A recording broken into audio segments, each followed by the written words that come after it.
Okay, give me my theme music.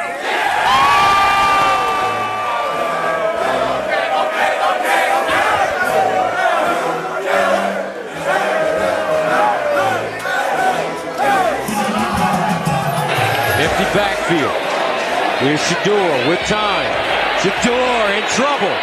Sanders breaks contain, fires it down the field, and caught by Travis Hunter. Here we come to get you out. Texas inbound territory. Viewers from the pocket. Now he'll loft one downfield. A ton of air running underneath it. Worthy's got it for a touchdown. Longhorn Nation, we're back.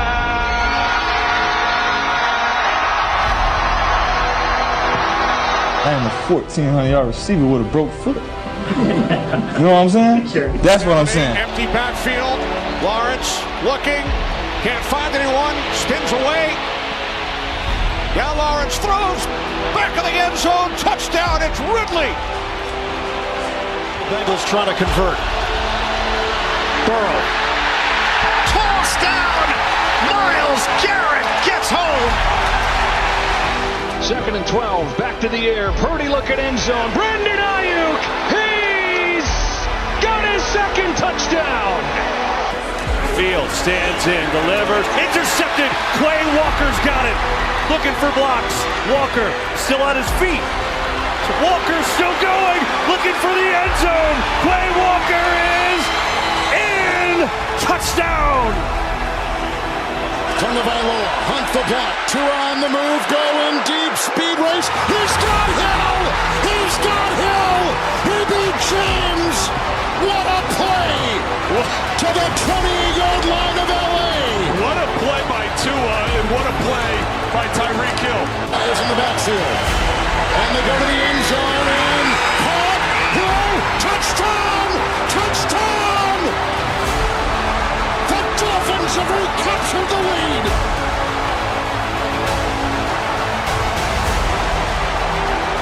Tyreek Hill!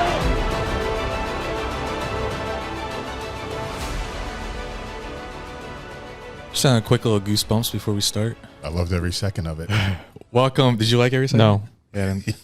Jack didn't like 5 seconds of that clip. Welcome everybody. Episode 302. Wow. Of Dunn and Drew. Wow, what a weekend in the NFL and a little sprinkle of college football as well. We have a lot of games to recap in this week's episode and still one more game to go tonight. Can't wait to reanalyze where the stacked AFC sits after the first week of games. Finally have some NFL regular season hymn throws of the week. Our overreaction Super Bowl favorites. Who's going 0-16? A statement from Jack after his Steelers lost 30-7. And we'll top you off with some college football talk. But first, not yet. Hot or cold? Yes. One player? Yes, I'm going to think of a player.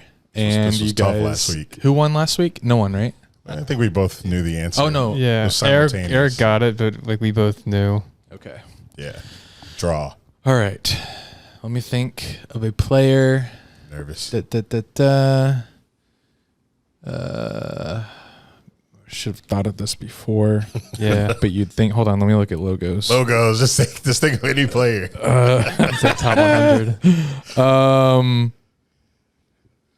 So I can't ask the division. No. Correct. You cannot ask the division. Keep asking me questions. It has to be player attributes. Okay.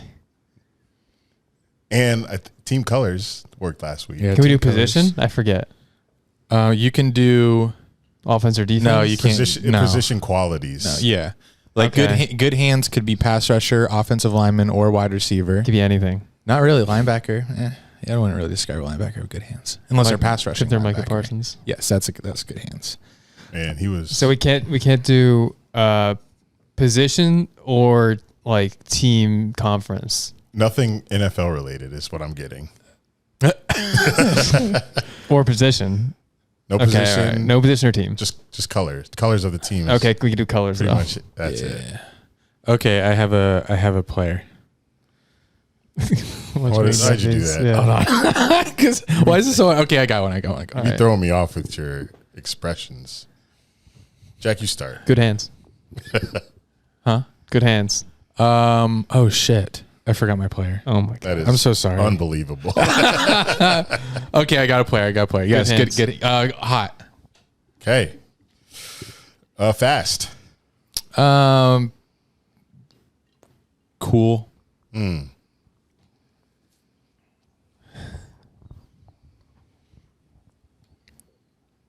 Big. Hot. What is big? Big. Compared to me, big. Just kidding. He's big. I call him big. Okay. Oh, him. Oops. Duh. Good hands, big, and not that fast.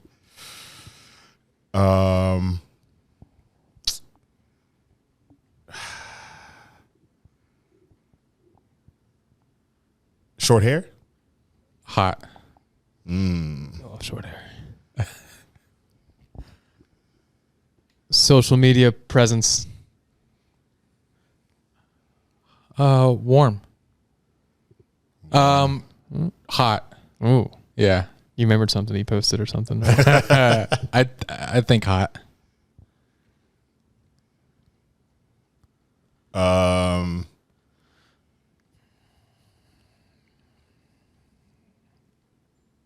Annoying in interviews. Hot. Hot. That's a good one, Eric. First round pick. Ask that. Cold. Do you know? Oh, wait. Warm. Do you remember? Warm? Is he or not? Hold on. Kind of a first round. He's close to first round. This is in the third. That's what warm would be, actually. Let's review. He is Yeah, review why. Big. Go look him up. good hands, not fast, Short hair. and annoying in interviews. kind of social media. Warm for the draft pick, first round. Okay. We only get one guess. Yeah. I think. I don't know. Make up that rule. I don't want any part in that rule. I think I have somebody. I'm pretty confident this is who you. Oh. All right. Guess it. I have no idea. Travis Kelce. Yes. Oh. Good job. Thank you. You want to review now? Did I go wrong anywhere? Yeah, I guess he's not fast. He's big. Social media. But he's not, I wouldn't say warm for first round pick. He's third. That was literally my quote. After he asked, I was like, "A third round? That's warm." Okay. You accept? No. Too bad. And I still won't grow up. I'm a grown ass kid. Swear I should be locked up for stupid that I did, but I'm a champion. So I turn tragedy to triumph. Make music that's fire. Get my soul through the wire.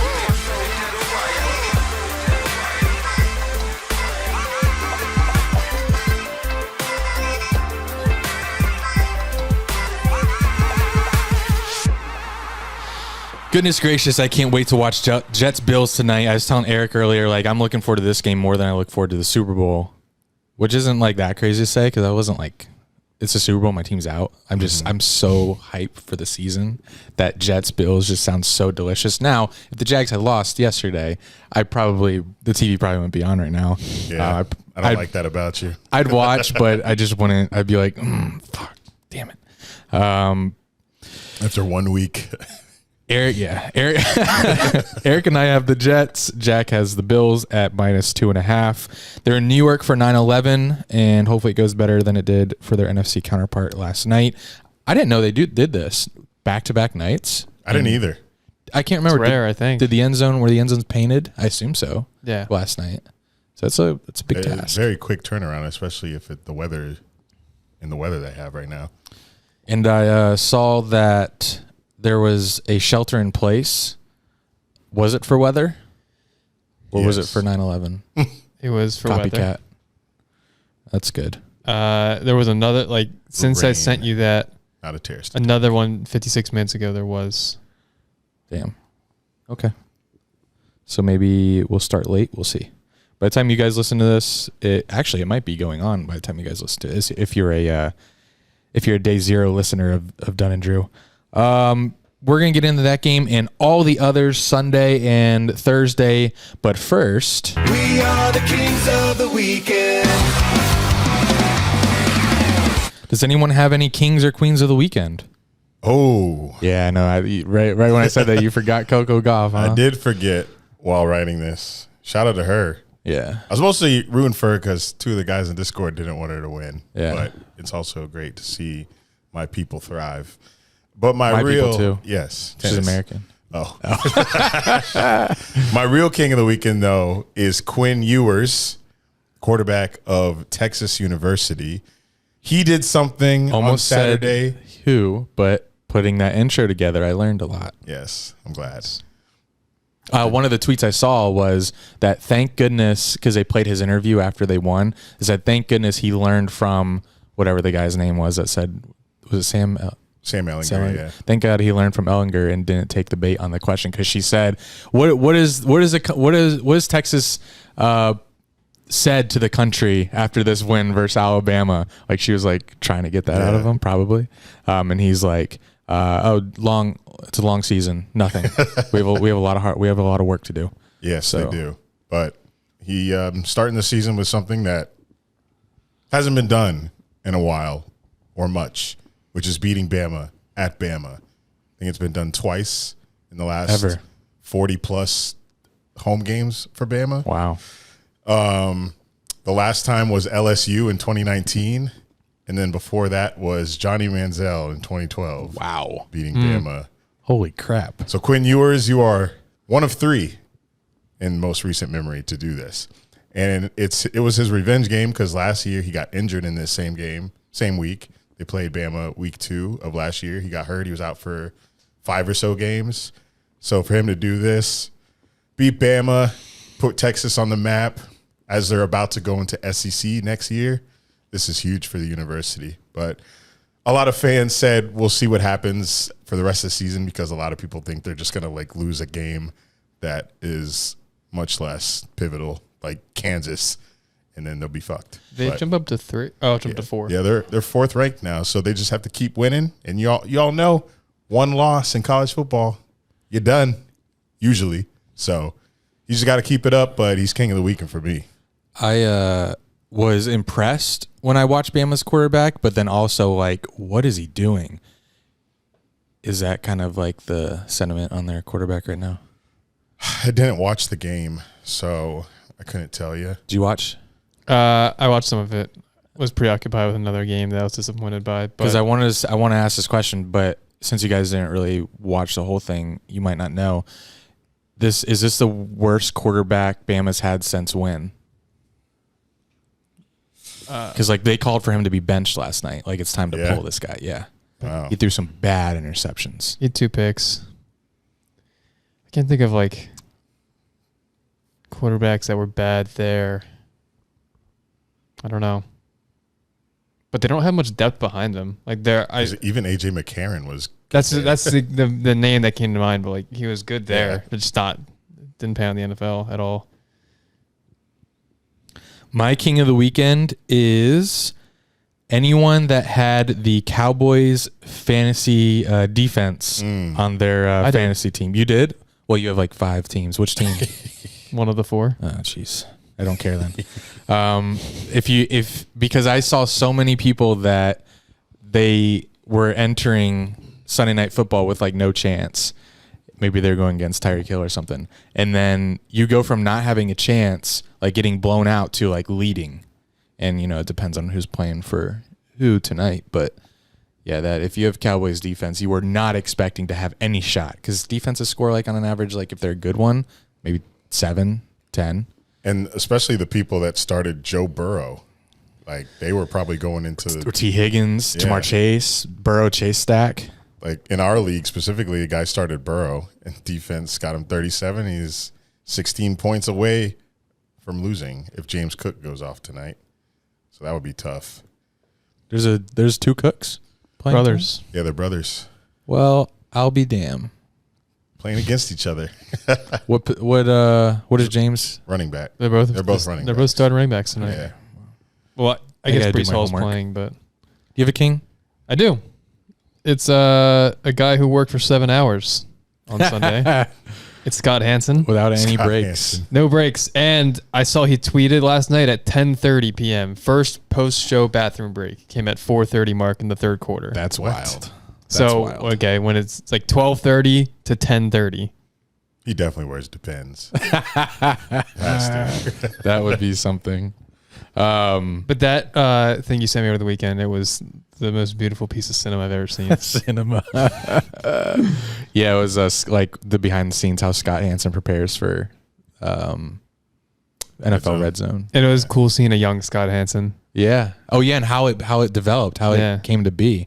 Imagine being him at that perfect time when they developed Red Zone. Yeah. He tries out for how many? 5 hours. Yeah. And then the producer calls him and says, "Hey, we want you to do NFL Red Zone." And he's like, "Wow, did you just sit through all 5 hours of that?" He's like, "No, I knew after the first 10 minutes or something." But they And he made him do the 5 hours Yeah. still. Wow. Got to make sure that bladder's up to par. Yeah, I guess so. But yeah, we were doing a live stream here, and I had we had Red Zone right there, Jags game right there. It was just, it's perfect. It's a perfect product. Didn't realize how empty football season was when I went back home without Red Zone, and I just had one game on the screen. Yeah, I can't do that anymore. Yeah. I didn't even check to see if Dolphins Chargers was also on CBS. I don't know if it was. I didn't even look. I was just watching Packers Bears after I left, so I wasn't even tuned in to Dolphins Chargers, which was like the best game of the day. So I didn't see one play from that for my own doing, but I saw all the highlights posted on Twitter. Speaking of highlights, time to navigate to Him Throw of the Week. NFL regular season week 1. I'm looking forward to this. Anyone want to nominate a him? Oh, wait, no. First, we have to find the winner from last week, which were college quarterbacks. We posted the clips on Twitter with a poll. The nominees were Caleb Williams for his throw versus a school I can't remember the name of. Drew Aller for his throw stepping up in the pocket. Drew what? Drew Allier Yes. for his throw against West Virginia. Nice. And Shador Sanders for his throw down the sideline in their game against TCU. I won with Caleb Williams, but that was kind of that may be one of the best throws of the year. Caleb Williams, oh my God. I assume he's in the college football notes for today's episode later on. Or no? No. I don't know if he's in the notes. He did multiple plays again that are just like, are you kidding me? Yep. I was in the club Saturday night, so I wasn't watching sports, but I didn't see Yeah, no, he had a great game. He seriously just keeps doing it. He looks, if he was in the NFL right now, top 10 quarterback.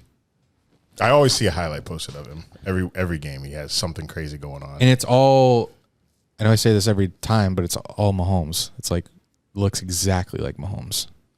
I don't buy his dad coming out and saying, "Oh, he might not declare for the." Shut up! I hate when dads just stop getting involved. We need a LeVar Ball in the NFL. Yeah, he will come out. I did see a meme though where it was him photoshopped to look really old. I think it was Trill Withers. He's so good on Twitter.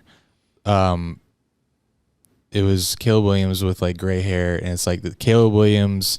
The year is like 2049. The Cardinals are still trying to tank for Caleb Williams, and he's not declaring for the draft. That is good. Okay, someone nominate a him throw. Your two throws are pretty popular, so I'll start with mine. It's from a game that you wouldn't expect. Raiders, Titans. Show you guys here. Those two teams didn't play each other. Saints, Titans. Okay. You saw Derek Carr. Derek Carr. Oh. Derek Carr is the him throw of the week. It's a pretty calm throw. He's in the shotgun, clean pocket, just throws it up to Michael Thomas on the sideline and gets it in there, inbounds. Perfect throw. Is there a situation? Oh, first quarter. No situation. No situation. It's strictly throws here. Cool. Good throw. Thank you for participating. It's a good throw. Thank you. I have a throw that was in the intro where Tua, it's a situation too. Heavy on the situation, but also I think the throw matches the situation. They're both so good. The Dolphins down 30-34 with 3 minutes left, 3rd and 10 on their own 25-yard line. They don't convert here. They're punting to a team that is high-powered and has already put up 30 points. So I'm already arguing my case. I apologize. Let me just play the throw. Scott Hill! Tagovailoa, hunt the block. Tua on the move, going deep, speed race. He's got Hill! He's got Hill! He beat James! So we'll watch that again. Play to the 20-yard line of LA! What a play by Tua, and what a play. So he has to, he's getting pressured, runs up on the run, left-handed, mind you. Right. To Tyreek with just perfect. So happy for Tua. And putting the narrative that Bama has never produced a good college quarterback Right. on blast. It is. Under a big microscope with Tua's MVP. I said he's the best ever. Comes out and throws damn near 500 yards in his first game. Oh, back. he did. Oh, he was in the 400s. Yeah. Tyreek had 466. two. Tyreek had 200 of them. Yeah, 200 plus receiving. Yeah, I can't wait to talk about him. I'm never going to get over how good Tyreek Hill is. All right, Jack, who's your him? My him is a fan favorite. It's Trevor. That is true. Trying We're to big get those fans. poll votes. Yeah, no, that is true. it's not. He's going to steal this one. It was a. I put this in the doc like at 2 p.m. yesterday, mid game. As soon as I saw it, I put it right Oh, in. you stole it, yeah. Yeah. Because you knew we were. He's like, I won it. Because I knew this is like the game you guys are watching. Yeah. It was in the second quarter. Start of the second quarter, 7-7. Jags are just driving at their own 33. Tell which one this will be. Rolls the right. Fires a shake to Ridley. Yeah. 2 defenders closing on it, and then they fall into each other. Yeah, It makes it more him that he like took out 2 defenders. he takes out defenders. That's how good of a throw it is. Threads a needle, hits Ridley. It's like a gain of like 30. Finally saw that 20. from the different angle today. Yeah, I would have liked to see it from that angle, but I couldn't find that. It's out there. We'll give it to you. But It'll be for the TikTok clip or the Twitter clip. I saw a funny tweet saying that that's the first time I've ever seen a quarterback throw a defensive medicine ball. That's what it's called, right? Yeah. Hospital ball. Hospital, Not medicine ball. no, the tweet said medicine ball. Oh, I did? Yeah. Oh, I know what you're talking A about. medicine ball's like a The weight. Yeah. Yeah. Hospital ball is what he should have said. yeah. But yeah, Trevor took out 2 defenders. I did. So that throws. Yeah, great. It's You didn't it's like insane. It's not him. Is it? No. Is Trevor so wants let's separate ourselves from the segment. Great nomination. You're probably going to win. Just because let me talk about how good it is first. Pressure in his face to think that he can, the nerve to think that he can throw that, to fit it in where he was throwing, and it to actually get there without a defender putting a hand on it was insane. But I think it was a bad decision. I don't think he knew that. I'm alone in Jags Twitter and thinking this. I don't think he. I think he's naive to think that would work all the time.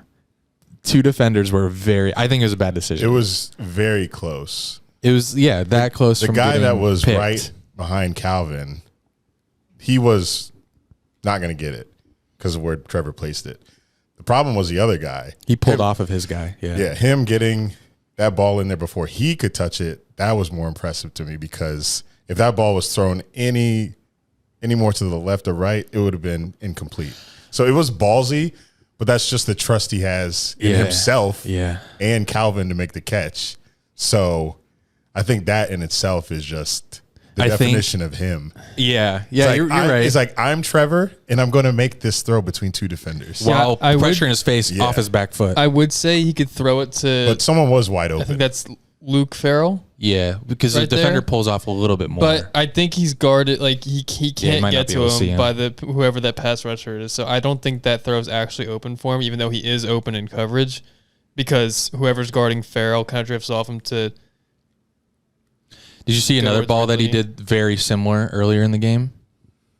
He did the same thing when when? Calvin, like, pretty much between two defenders, almost exactly like that one. Was on the other side, like other side of the field, though. I don't think so.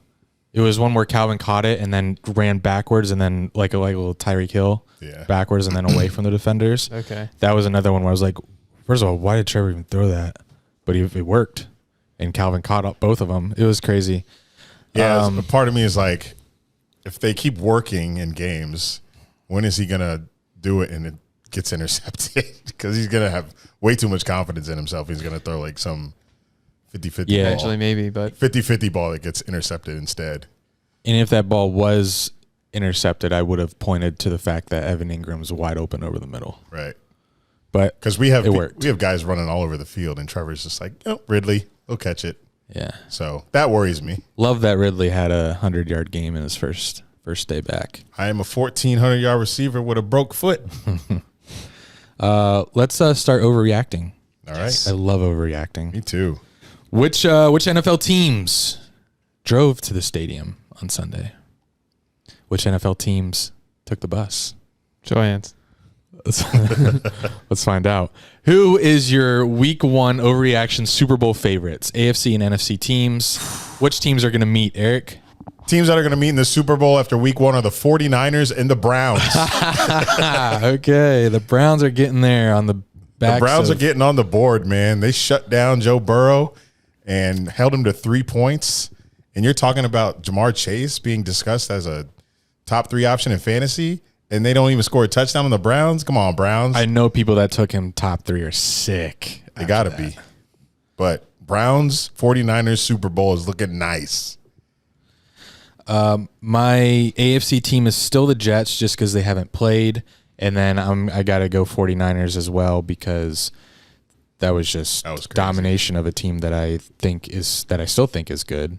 That it just was not expecting. That was crazy. And TJ Watt still did his thing. Yeah. Yet they dropped 30. Yeah. Nick Bosa. Did Nick Bosa have any sacks? No. Wow. Good for you guys. Stole them. I mean, they still had like 5 sacks on us in the day. Oh, okay. Jack. I picked the 49ers and the Jaguars. Oh, thank you. That's an overreaction. Just kidding. I'd love to hear it. When I saw this in there, I was dying to hear this explanation. Are you just like pandering or? Sorry, I don't know pandering. No, I mean they look good. Keep going. I mean I'm not pandering. I'm overreacting. But the offense looked good. I guess. But you knew that the Colts. Well, what's changed? The Colts aren't great. I don't know. I just saw it. They did it. It materialized in Week 1. Put up 31. Yeah, that's right. Limited. I know he was a rookie quarterback in his debut, but I thought he looked not bad. Okay. Yeah, Sure. I was just seeing if there was anything that's changed because I know you were a little low on the defense. Just wondering if there was anything specifically that stood out. Josh Allen. Yeah, he had a really sick tackle for loss. That was like, oh wow, that looked like it hurt. So maybe he's taking the next step. I don't know. How'd Trayvon look? Good. He looked good too. There was a cut up that Theo Ash made on Twitter that was really good. Like I didn't know what kind of game that Trayvon had, and I watched it. I was like, oh wow, that was really good. He got pressure. Yeah, he got pressure, which is what I've been looking. Well, so did Yasir Abdullah. Did he? I didn't see any. Exactly. It's like when you're watching the game, you don't really like tell. Oh, the ball. Yeah. Unless they're actually making the play, I don't really notice until after the game when they're like, oh, this guy. Oh, is it your microphone or my headphones? Do you hear me? Now I do. Oh, yeah, that's weird. I think it's your microphone. But yeah, Yasir Abdullah like led the defense in pressures, but overreaction, Jackson Super That's Bowl. interesting. Yeah. That's very interesting. Cancel your cruise. I You're going to missed Super that. Bowl. Super Bowl sleeper, if everything goes right. See, this is where I thought Jags might be, but I appreciate it. Overreact. Super Bowl sleeper, everyone. My NFC sleeper is the Green Bay Packers. If everything goes right, Jordan Love will take that team all the way. And in the AFC, the Dolphins, which they shouldn't really be a sleeper, but considering how heavy that conference is, they are a sleeper. Yes. I think I didn't put them in my Super Bowl section because when we did our segment about what teams can go to the Super Bowl, I didn't have them there. So they're in my sleeper because they're the everything goes right. So the Dolphins are in my if everything goes right, they are also a Super Bowl sleeper after yesterday. I was a little concerned about their defense. I guess you can still be since the Chargers put up 30, but I didn't see exactly how the Chargers put up 30. If the Dolphins ended up losing that game, would people be talking about the Dolphins defense being suspect instead of Tyreek Hill? Yeah. And Tua? And I have the Lions. Wow. I think if everything goes right, they can make the Super Bowl. But everything would have to go right, I think. Yeah. Their offense was They would have shaky. to get more drops from other teams. I think Lions are getting a lot of credit. Yeah. For Chiefs' mistakes. Jack-o'-lantern. I chose two teams we already kind of talked about, the Browns and the Packers. Yeah. Agree. No need to repeat. Big sleeper. 0-17 watch. Mm-hmm. So for the season, I said Cardinals. So I'm glad that Cardinals actually looked, competent against the Commanders, who have a solid defense. And I decided to go back to the Bears because they looked absolutely atrocious. So my 0-17 watch is the Chicago Bears. Going back to get Caleb Williams. Yeah, I have Bears as well. I mean, Justin Fields looked like Justin Fields, which isn't good. So I almost looked worse than Justin Fields. You didn't even have the Justin Fields rushing plays that he had last year. I almost put the Colts again, but they did impress me when we played them, and I realized that they also get to play the Titans and Texans twice, and I forgot about that last week when I picked them. Play the Texans next week. So, yeah, the Colts probably shouldn't have been on this list, but all right, Jack. In the spirit of changing our teams, because you guys both changed from the Colts and Cardinals, I would realistically stick with the Cardinals if I were betting on it, or placing an entry on it. But I'm gonna go bold and take the Broncos. Wow. Oh wow. Lost to the Raiders, which I don't think are very good. Sorry, Blackie. Yeah, you had Raiders and Colts having the same amount of wins this season, or close to it. Yeah, the Broncos, they lost the Raiders at home. At home? They were in Denver. Yeah, they were. Wow. How did Russell look? Any idea? I think he played well, and they still lost, which is bad. Are they missing a lot of offensive pieces? They're missing two. They're missing Judy didn't play. Tim Patrick's out for the season. And their tight end got hurt during the game. Who I picked Dulcich did get hurt. Like their leading receiver was Samaje Perine with 37 yards. Never heard that name. I didn't even know he was on the Broncos. Yeah, he used to back up Mixon and Cincy. Samaje Perine. That's crazy. He was also a Jet, I think. No, that is his brother, LaMichael Perine. Of course. Samaje Perine played for Washington before the Bengals, I think. But it's crazy. Yeah, like Samaje Perine, 37 yards. Adam Troutman, 34 yards. Brandon Johnson at 31 yards. Don't even know who that is. That could be anyone. Looking at their schedule, like I could see it in my head. They could do it. Can I read through it real quick? Their schedule, yeah. Yeah. They got the Commanders. I'm just making an argument against them for every game. Commanders next week. Commanders won, so whatever. Commanders could be all right. Got the traveling to the Dolphins the following week. L. Then they got to travel to Chicago to play the Bears. That's going to be a barn burner. 0-17 watch. So both of them. That'll be a good game. Yeah, someone's got to get That'll be a true test of who's worse. Then they host the Jets, which that's going to supposed to be good. Then they have to go to Arrowhead. Rip.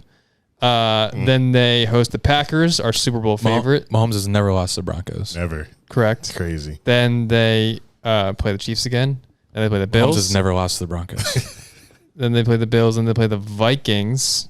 They could bounce back and be good. Then they got the Browns, our Super Bowl pick. Texans, toss up. Then they play the Chargers, who have a good offense.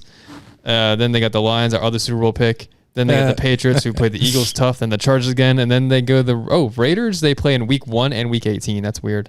So to save the 0-17 season, they'll have to beat the Raiders again. Yep. This time in Vegas. Yep. I'll be looking forward to that one. Then they get Caleb Williams. Oh, imagine Russell Wilson. Mahomes, Herbert, Williams. Get Caleb out of the AFC, please. I like that storyline.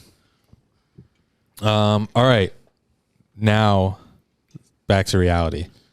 Back to life.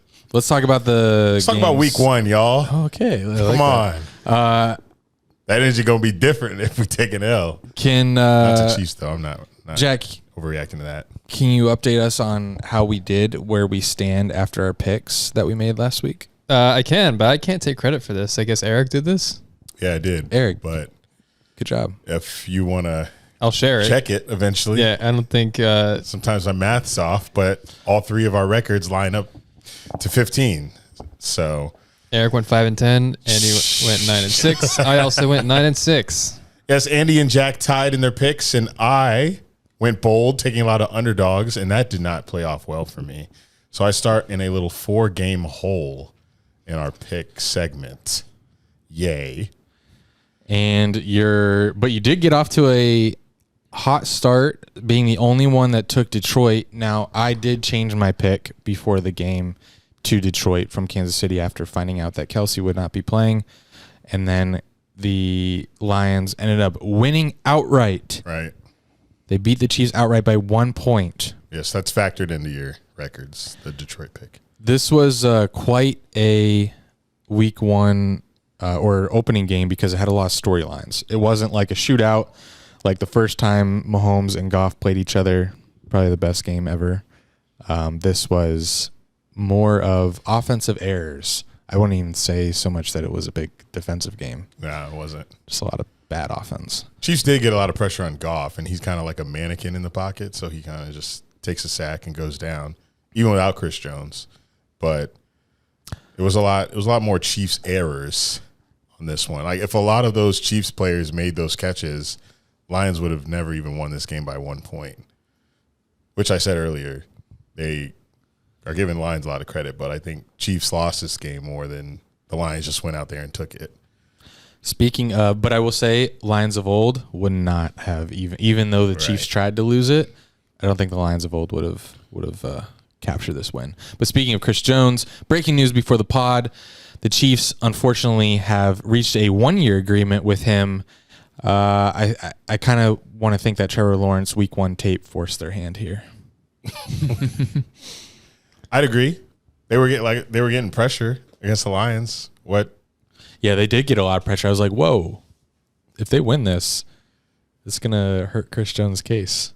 I'm going to roll with that agenda. The Trevor Lawrence tape made them fear for their lives for week 2. The 1 year for Chris Jones is weird. It's kind of essentially like a franchise tag, right? Well, it's his previous contract. He is under contract for 2023. So they extended him for 2024? No.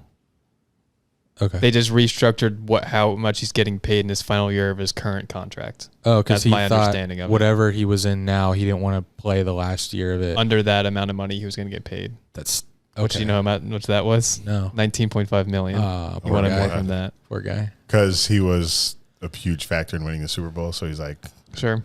$19 million. That's my understanding of it. So I wonder what it is now. That's right.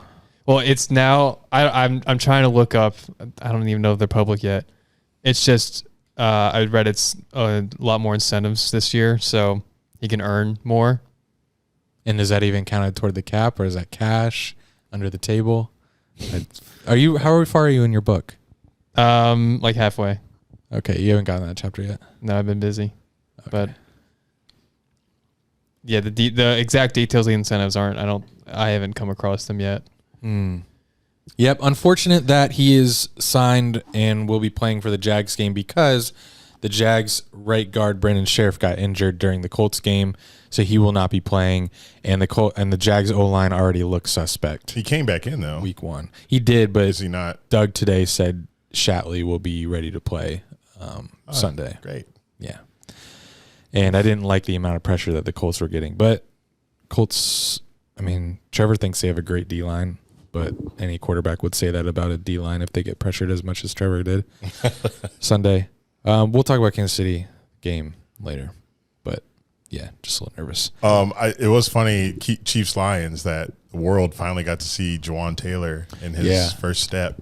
Yeah. Well, I mean, we were used to it all year, and even Joey Bosa knew a lot about it. I'm surprised that wasn't, but granted, Al Michaels and Tony Dungy were terrible for the Colts, for the Jags-Chargers game, so they probably were asleep at the wheel, and they even noticed Juwan Taylor doing his little, it's not a false, it's a true start, but it's very, like, on time. It's crazy. He's the only lineman that I've seen do that. Lane Johnson does it. Oh, really? Yeah. Huh. But did I share it with you guys? Like, he was noticeably tipping whether they're going to run or pass. Yeah, that was something that I hadn't noticed because he stands in, like, further back if it's a pass. So his right leg is further back or something. I don't remember, but it was pretty noticeable. Also, he does the quick little jump before. Now, that's a split-second thing to notice, but he does a little jump before the, like, times a snap when it's a pass because he wants to get in his stance quicker. But anyway, back to the Chargers game. Joey Bosa kept complaining about that, and then when the Jags scored, he had done that. Obviously, he does it every play, and Joey Bosa was arguing with the ref and then ended up throwing his helmet, and that gave the Jags half the distance to the goal, so they went for 2 instead of 1, got the 2-point conversion. Yeah. And I believe that's how it worked. It went down. To this game, one of the craziest moments was when the Chiefs, it was like 3 minutes left, or maybe like under 2, but the Chiefs had 3 timeouts, and it was 4th and 25, and they went for it on their own, like, 30. That's like Madden shit. I've never seen that. And was that the play where Tony dropped it? And, like, they should have converted if he caught it? It was a pass to it was in the vicinity of a Chiefs receiver. I vaguely remember a Chiefs player jumping up and, like, just getting a hand on it, but the ball falling. It's weird that I kind of had confidence that Mahomes would get that, the 4th and 25. It was 4th and 20, and then false started. Yeah, I thought they were going to punt, but no, they kept the guys out there. I was like, what is going on? There was only like you said, only like 4th and 25. Yeah. I don't. And the Lions were doing pretty well in the run game with their 2 backs back there. So Andy Reid, he's just wanted to see if he could convert it. It feels like they just mess around in the regular season. Yeah, like they'll get in the playoffs and then it's Chiefs in the Super Bowl. Remember when they were 4th and 25? It was week 1, non-conference opponent. Andy Reid probably just wanted to see what would happen going forward on 4th and 25. He knew he had Jags week 2, and that'd be more impactful of a game. That's what I think. Okay, Panthers at Falcons. Only thing I have to say about this game is that I actually left 24 points on my bench with Algier. Is that how you say his last name? Which is the Falcons' backup running back since they drafted Bijan Robinson. So I had no idea how the Falcons would use their backfield, yet he scored 2 touchdowns, 24 fantasy points, and that would have won me a pitiful low-scoring matchup with Andy. And instead, I finished with 69 points in an L. So the Falcons still got it in the rushing game. They'll be all right back there. Desmond Ridder, he also had a no turnover game, but they didn't really pass the ball much. I don't think he had 115 yards. Yeah, 115 yards. No turnovers, no touchdowns. 15 of 18. Yeah, just kept it on the ground. So boring. It's going to be the MO. Yeah. How they do things, it looks like. Bengals at Browns. Oh, by the way, Andy and Jack chose the Falcons. I decided to believe in Bryce Young. He didn't play that great. No. Bengals at Browns. This is a crazy game. Ooh. Yeah. Like what? Joe Burrow becomes the highest paid quarterback and gets 85 passing yards. That is wild. I don't know. Obviously, this happened at the same time Jack's game was, so I don't know if, like, how do you not connect with? You have Chase Higgins and Tyler Boyd. Chase Higgins. T. Higgins. Jamar Chase. T. Higgins. Chase, Higgins, Tyler Boyd. We thought you were saying Chase Higgins as one guy. Chase Higgins. I just don't know how that equals 85 passing yards. That's wild.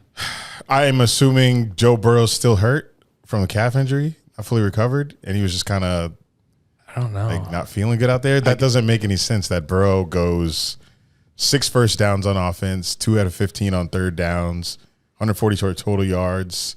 82 yards. 82? Burrow had 82 yards. Oh, 142 total yards on offense. Yeah, he only passed for 82. And that doesn't happen in the NFL. Even bad quarterbacks don't pass for just that. Well, Burrow is oddly owned by the Browns. It is. He only beat them once. Yeah, it's very weird. He's 1-5 against them. Yeah, they were saying that in Discord, and I just refused to believe that would be a factor in the game. The elf talk didn't help. Yeah. That's what I was going to say, that Browns must not like being called elves, because how does this happen? Browns just go out there and hold the Bengals to 3 points. Insane. 85 yards is the most mind-blowing part of that, especially for a talent like Burrow, Chase, Higgins, and Boyd. They got a new defensive coordinator that did well. If terrible offensive line still. Browns. Jim Shorts. Yeah, he's a pretty good defensive coordinator. Yeah, I didn't see this game, but Bengals must just, the offensive line must refuse to block for Burrow. I have an odd desire to watch this game just to see how. Heard Myles Garrett in the intro. Yes, we know he got a sack. Tossing Burrow down. But I was going to say, Jack, any thoughts about your in-division rivals? Well, Burrow's stat line makes me feel better about Kenny's, so trying to take that consolation prize. True. I don't know. I'm not gonna read too much into this game. Overreacting on either side, to be honest. Yeah. Even though we crowned the Browns Super Bowl participants. This might, but we're back to reality here. Right. This might be one of those games where it's like, oh yeah, week ones are weird. Yeah. And given the history, I wouldn't say I expected it, but it doesn't surprise me way too much. Checks out. Yeah. They were in Cleveland. Checks a little bit. Right? They're in Cleveland. Yes. Oh, I bet those fans are going crazy. The dog pound. Bucks at Vikings. We all took Vikings here. I fell for this one hard. Yeah. Yeah. I just wanted to apologize to Baker Mayfield because you weren't familiar with his game. I definitely wasn't. Didn't know he would come out here and be slinging the ball, but I guess having Mike Evans and Chris Godwin does help you. It even helps Baker Mayfield. So I don't know how he was able to withstand the Justin Jefferson stat line on the other side. Doesn't have to play both sides of the ball, but still, you outscoring what they have, Kirk Cousins and Justin Jefferson. My props go to Baker Mayfield for holding it down for the Bucks. He didn't even have a run game to lean on at all. Bucks averaged 2.2 yards a carry. You just reminded me that Fournette's not even in the league right now. Correct. That's crazy. Wow. Fournette's just not in the league. Yeah. Is it because he wants too much? Like, have people tried to hit him up and he's like, I'll only play for this much? Running backs aren't too popular to sign these days. Kareem Hunt's still not in the league. Well, good. Jordan Addison, I really appreciated his touchdown for me. You're welcome.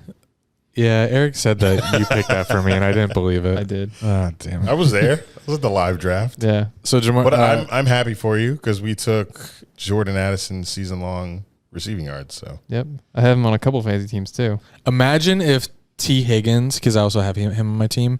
You know how Prize Picks says that free square 0.5? Yeah. Imagine if he was a 0.5. Did he not catch one ball? Zero. He had one target. Wow. No catches, no yards. I'm waiting for that to happen, I guess. That better not be a trend. Funny. Just 0 yards. I know Jack. They usually do it with quarterback passing, though. So more likely, yeah. Yeah. Jack, I know you're sad for Kirk. I am. Every time I looked up at red zone, he was either getting sacked, throwing a pick, or fumbling the ball. It wasn't a good outing for them, especially at home. Yeah, he had 2 lost fumbles, 1 pick, sacked twice. That skull wasn't intimidating Baker. He threw for 344 and 2 touchdowns. Yeah, Pass he does rating get over his, 100. he does get his numbers. Titans at Saints. Yeah, weird one. And we all took Titans to get the spread, but I thought Titans were gonna win this one outright, but they didn't. I ain't mad about it. Carr had over 300. Crazy that he's had 300 yards and just 1 touchdown. But both of these teams, they played pretty solid defense, but neither of them should be feared offensively. Michael Thomas having 61 yards was like, oh wow, he's playing. Yeah, I think the good thing for Carr is that he's playing in a weak division, and he finally has like a solid defense that'll give him the ball back. So he might be able to put up more points. My favorite thing about this game, being a Jags fan, is Tannehill was 16 of 34. That's less than 50%. For you that aren't good at math, 198, 0 touchdowns, 3 picks. It's awesome. How long does he last until Levis comes in? Keeps doing this, not that long. He has a couple. Yeah, if he does this again next week, he has a couple people behind him that they get back to Tennessee. He's going to hear the boos. They got. I'm just looking at the next. Think of the Chargers. I don't know who's the official backup though. Browns. If it's Levis or Willis. Well, I think they hate Willis, so I think Levis will be there. Yeah, I think so too. The Chargers next? Yeah, They play the Chargers next? Yeah. Oh, goodness. They have the Chargers At home? I assume? home, and then they travel to Cleveland. Oof. Then they host the Bengals. Oh, I love this. Man, hope Joe Burrow's back. Bro, we're going to run away with the division. If Titans started 0-4, I would. I'd find every Titans account. We'd wrap up the division by October. Yes. We had to win ours. You clinch a division in the Steelers game. Yeah, that'd be sick. That would be crazy. There's no way that's mathematically possible. Yeah, I don't think so. Jags haters shaking their heads listening right now. They're like, these guys, man. They can't wait for our downfall, I swear. I mean, we just had 10 years of it. But you guys are going to hate this next game we're talking about. Jags were favored 4.5 in Indy, and they covered. They put up 10, and it's funny because I and Eric, like watching the game and after the game and then going on Twitter, Jags Twitter, we're like, that felt like a bad game. We have a lot, like, we didn't play well. We won by 10. Yeah.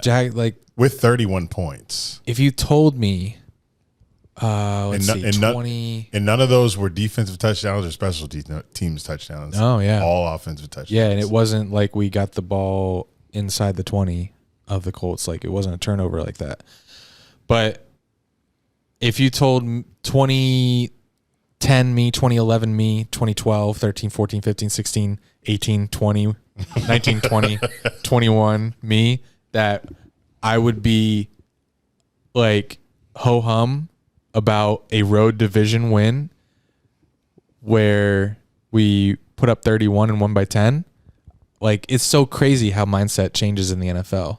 Like, I want more and I want it to be flawless. Yeah. But looking at it big picture, Calvin Ridley had his first game back in 2 years and had over 100 yards receiving, a touchdown. Been dying to see that for a long time. You were down bad. If you guys were watching the live stream, 21-17, Andy was ready to chalk this up. I was mind blown. Like, I was mind blown that Anthony Richardson is making his 14th start ever, first ever in the NFL, and they're up 21-17. Also, mind blown at that play that got them. Did they take the lead when they got the fumble touchdown? That put them up 21-17. That was weird.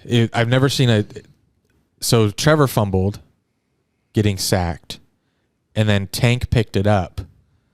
Stood there. It didn't do anything. But picked it up casually, like, all right, what now? What do we do with this now? It wasn't like picking it up. It bounced into his hand. Yeah. And he just stood there. He wasn't like going after it because it was a loose ball. No one thought it was a loose ball, which is crazy. How do you not just in case attack that ball?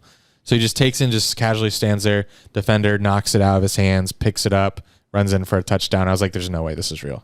And then they take the lead. I'm like, wow, week 1 is crazy. Tank Bigsby caused 2 turnovers. Yeah. Yeah, he is the problem of the team so far. Yeah. But he looks so good in preseason, so I'm not Yeah. too worried. These are just costly mistakes for him to learn from. He ended up scoring. He did. Yeah, he did.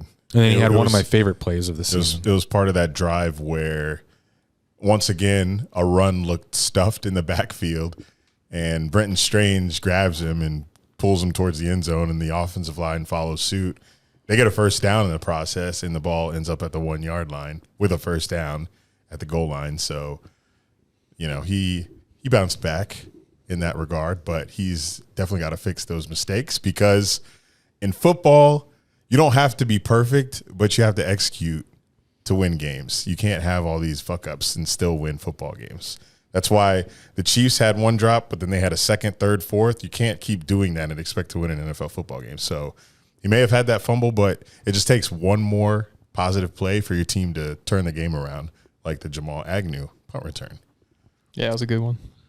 The Jaguars are currently on their fourth longest regular season winning streak in franchise history at 6 games, dating back to last year. Regular season. Did you say that? What? Regular season. Yeah, said that. Anthony Richardson, I have some thoughts on him. I definitely think I thought he was going to be so much worse than he was. I think he can definitely be serviceable until he faces a team that takes away those underneath routes that they were kind of just designing quick throws for him, and it was working. But if they face a team where they take that away, he would have a terrible, if he can't run he would have a terrible day. I would like to see them play the Patriots next. Yeah, Belichick could definitely scheme something up, because Bill Belichick was. And he's like Jalen undefeated. Hurts have like a tough day. Belichick's like undefeated against rookie quarterbacks too. And the Colts have the Eagles' old offensive coordinator, so Shane Steichen. It kind of helps. It helped. Do they play this season? They play the Eagles? No, the Colts play the Patriots. Yes, they do. In Germany or internationally. I don't know where. But considering everything, I thought he played well. I was not expecting a touchdown in the air, and it was a screen pass. Screen pass that they had good blocking and just took it to the house. Which I don't know why we weren't more prepared for the underneath throws. But everything else, he needs a lot of development to be their long-term starter, because he does have he had zero. So many flaws throwing deep over 10 yards. Yeah. I think he had one pass over 10 yards. Yeah, I think so. None over 20, which makes sense because. And then something we all knew, he was very good running the ball and getting positive chunk plays, 5, 6, 7 yards. He was doing that flawlessly. Yeah. But we knew that it was his passing.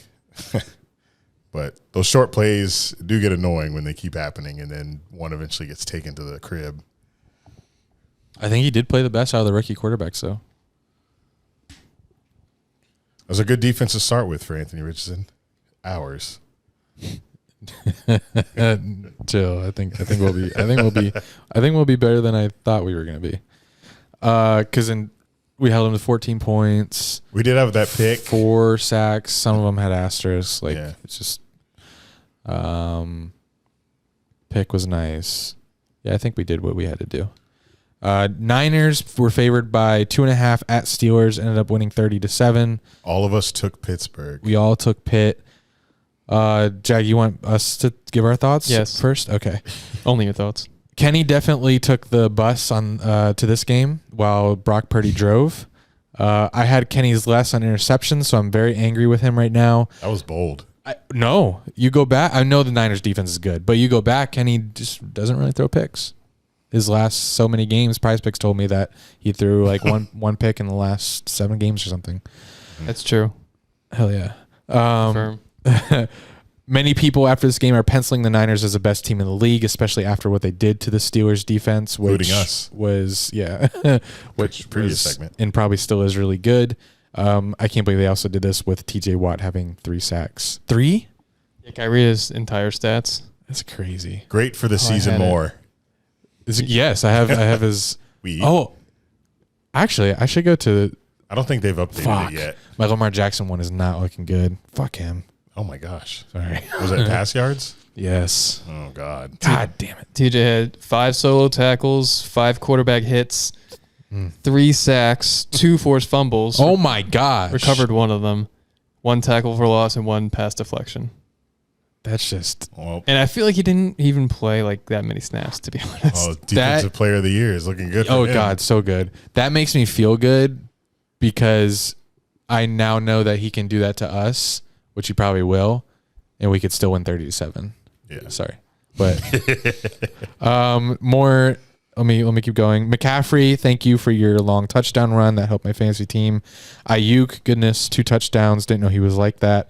Allen Robinson leading the Steelers in receiving yards. That's interesting, but not like the others had a day. Deontay hurt now Deontay got too. hurt. Yeah, I saw that. Najee averaged 5.17 yards per carry, but only got 6 carries on the day. Very strange. Game script. Can't wait for Jack's take. And yeah, that's my takes. Eric? I didn't like all of the rest of them. Didn't see much of this game, but after it ended, I've been saying a lot how if there's one team on our schedule that I'm fearing the most, it is Pittsburgh. And now that thought is vanished. After 1 week, I love Hey, don't you play the Niners, though? Yes. Like, switch that to the Niners then? That was my number one. Niners, I'm afraid, are going to cook us. Or the Chiefs next week with Chris Jones and Kelsey back? Yep, that sucks too. I'd put Niners above Chiefs. It's just we played the Chiefs in the playoffs, and we were right there. So Niners, I haven't seen us much against besides the Urban Meyer year. But I will let Jack have the floor for the Steelers. I know some of our listeners are waiting for your thoughts on this. What did you say about Najee's script? Game script. I mean, we were down 30-7. We couldn't run the ball. 37 from the beginning? 5 carries is Quick. crazy. It was quick? It was a quick. We're down 20-0 pretty quick. Oh, that is true. And then they opened up the second half with the McCaffrey run. They made it 23-7. The game was probably done at that point. Gotcha. Are you audibly yelling while you're down 20-0? No. Yeah, I'm so interested. Have we ever watched the Steelers game with him? We haven't. Do We want watched to? part of the Browns-Steelers game last year. Remember when Pickens made that catch? Oh, because it was a night game? Yeah, it was like a Thursday night game. Huh. But I don't know. I look forward to how you act in a stadium. I don't think you're ready Oh, that for was, how I yeah. No one is ready for how you act. I don't yell. I don't yell when there's bad stuff.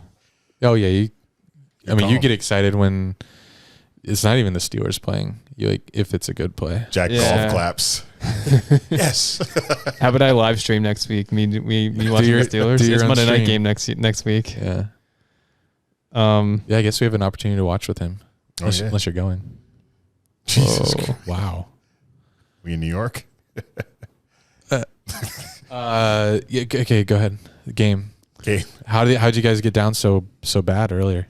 I'll start with the blame on Kenny. Whoa. That's big. Whoa. It's obvious he didn't play well. Missed throws he should have made. But it's still kind of the same issues that were last year holding us back. The O-line was terrible. They allowed 5 sacks. Damn, Broderick not him? Didn't play. Oh. Still waiting for him to quote unquote develop, I guess. I mean, he Was was that first round? Yeah, So you guys drafted an O lineman in the first round and not starting him? correct. All right. Yeah, the Steelers, I mean, that's kind of their philosophy. They're patient on things. They want to rush them into it. I mean, They really like what they saw out of sorry. in my back. They really liked what they saw out of Dan Moore, our previous starting left tackle the past 2 years in camp and off season. So they're going to give him the starting job until he proves otherwise. Sounds like you drafted a bust. Just kidding. But yeah, I mean, he's got to get in soon, in my opinion. What's is Deontay's injury bad? Because if he's out for extended period of time, what do you have? Allen Robinson, Pickens, and Calvin Austin, Freiermuth, yeah. X. Yeah, Deontay got hurt on a play. It was a longer play down the field, and he usually runs out of bounds, which is so frustrating. But the one time he decides to cut up field and make some kind of physical play, he gets hurt, which he seems to always do. He's one of those sneaky injury prone. Like like Julio.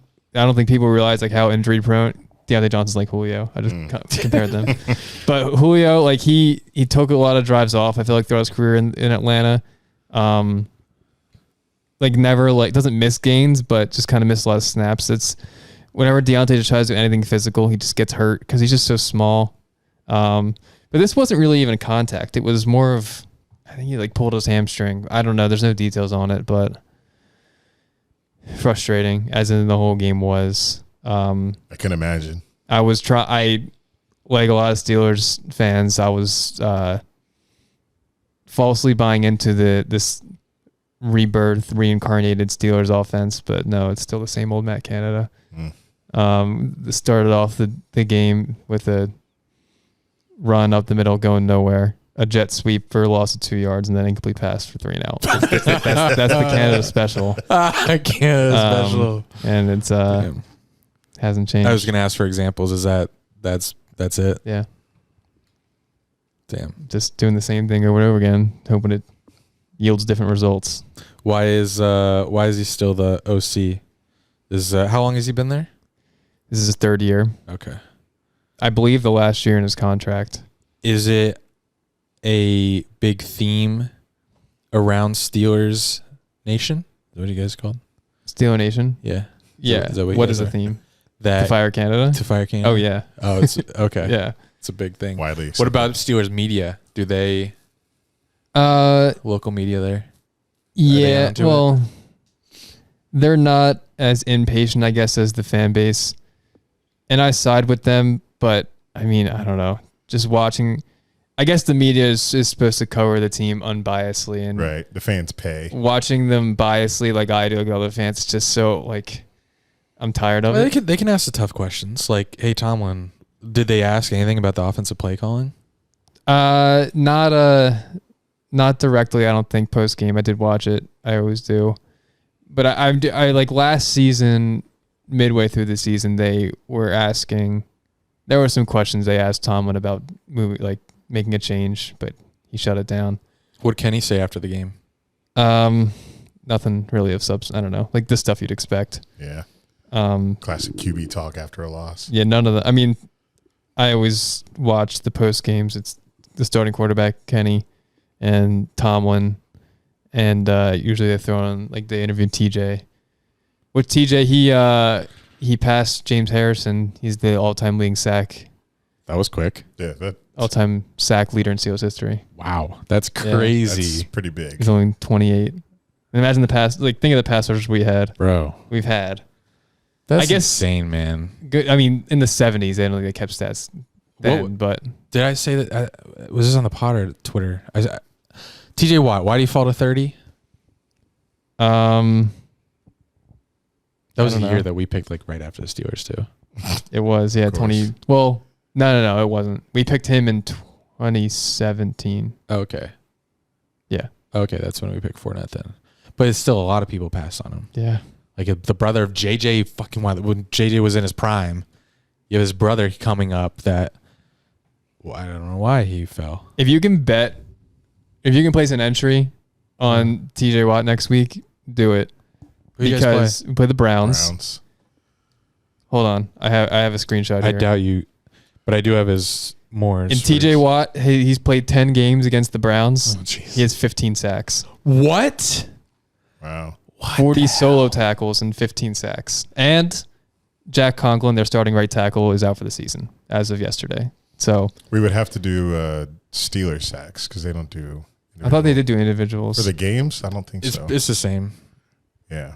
The Steelers have like 3 sacks yesterday. I think he had all our sacks. Yeah. Yeah.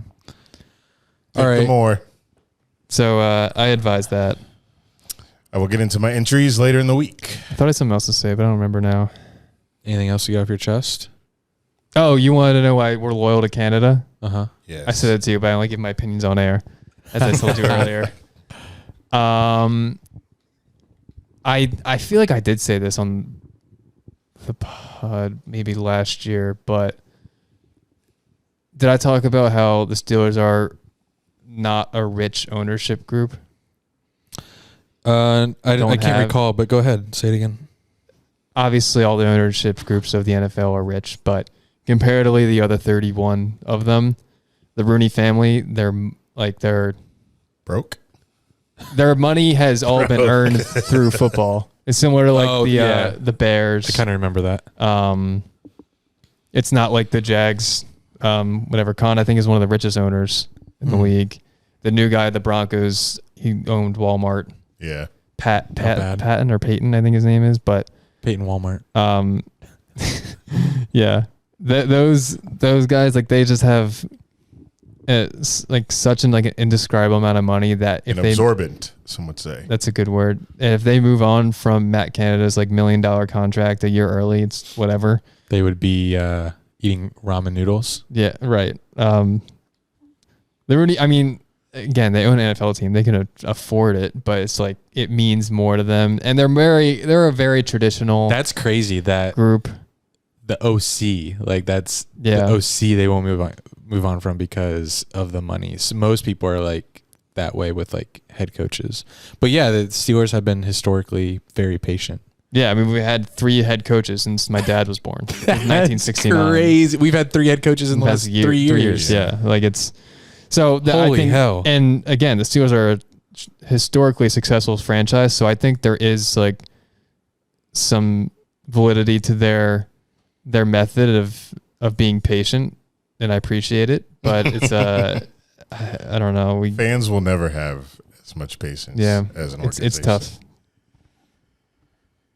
Anyway, enough with that. I appreciate it. Yeah. That's always tough. But I hope you feel better. I don't. Well, good luck in your Monday night football matchup, where the Browns are favored by 2.5 currently. Where's it at? Pittsburgh. Yeah, I eagerly awaiting that game because I got to see this Browns defense and I got to see Kenny. Cardinals at Commanders. Snooze. Doesn't even deserve a whole snooze. Yeah, I don't really have anything to say. Yeah. Texans at Ravens. The Ravens, man. I do have something to say about the Ravens. Other than J.K. Dobbins tearing his Achilles and being done for the year. Bro, what's wrong with their injuries? Every single year. And him injured every year. But before the season, I figured Lamar Jackson would be playing for MVP. And as did I. But he's really going to have to drag this team by its neck into the playoffs with depleted running back already. Your receivers are kind of heavily dependent on Mark Andrews, who's already dealing with an injury. Ravens are kind of in the mud. But early. we do need an AFC team to not because we can't have all of them in the playoffs. We need one of these teams to look mid. Yes. It would be nice if it was this one. And who knows what they'll be like later in the season. Everything comes back to the Jags. We play the one Sunday Night Football. December. That'll get flexed to 4 p.m. The Ravens they're always injured every year, and they already have Dobbins, their best running back, out for the year. Andrews didn't even play in this game, their best receiving threat. And on the injury report for this week, it's names you've all heard of, probably. Ronnie Stanley, their offensive tackle. Yeah. Marlon Humphrey, cornerback. Tyler Linderbaum, their starting center, who's first-round pick 2 years ago. Marcus Williams, their starting safety. Good all Lord. questionable for this week. It's only Monday, but... And they play the Bengals division game. That is very important. At Cincinnati. Oh, Monday Night Football.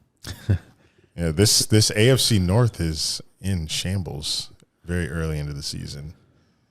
Browns have the best outlook after week 1. It's weird. Yeah, that is so weird. Super weird. Kind of like seeing the Raiders sitting atop the AFC West. Yeah. Won't last long. I'm not too happy with Lamar, given that I took a prize picks more on him for the whole season, and he's on my fantasy team. How many did he have? 150 yards? It wasn't a lot. Yeah, it was under 200. Yeah, and he needs 36. Every time I see those 200 more or lesses on prize picks, I'm like, of course it's the 200 NFL. yards. They're gonna have 200 yards. How is a quarterback not gonna surpass 200? Not Daniel Jones. I took his less.